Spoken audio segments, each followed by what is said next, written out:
Hey YouTube, it's Freeze Laser bringing you a video about non-interactive and interactive decks.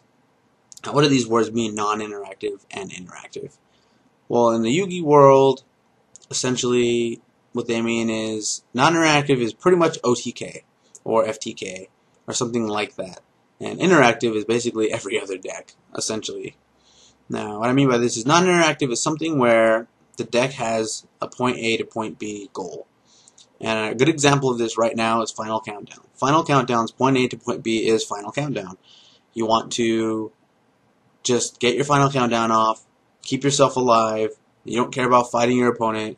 Usually fighting is, nothing really happens, you know, there's no battling, there's no monsters, you just Final Countdown, and then once Final Countdown goes off, you won. So that's kind of non-interactive. You didn't really do anything. The deck is kind of like autopilot. And I guess another example of this would kind of be Exodia. Not really, because there are monsters in Exodia builds, but it's the same kind of thing. It's just an OTK Fishborg, you know, the Froggy OTK, decks like that where you know what your goal is, and that's the only goal. You don't really have multiple win conditions. You just have one win condition.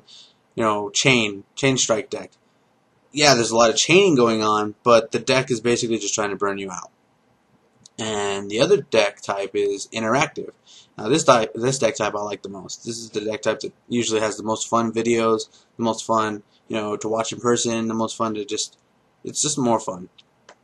And what it is you bring out your monster and your opponent brings out their monster, and then you guys battle, or you know, you bring out your finisher and your opponent negates it, and oh, crazy, and then your opponent brings out theirs and you torrential, and you're like, oh my god. So, you know, I really like that type of deck. I like interactive decks. I like decks that, you know, you're going back and forth. In Magic, it's a little different. In Magic, non-interactive is still basically kind of like an OTK. It does what it does. You know, a good example of this is Valakut if you play Magic. Valakut was kind of like a burn deck, basically Chain Strike or something like that.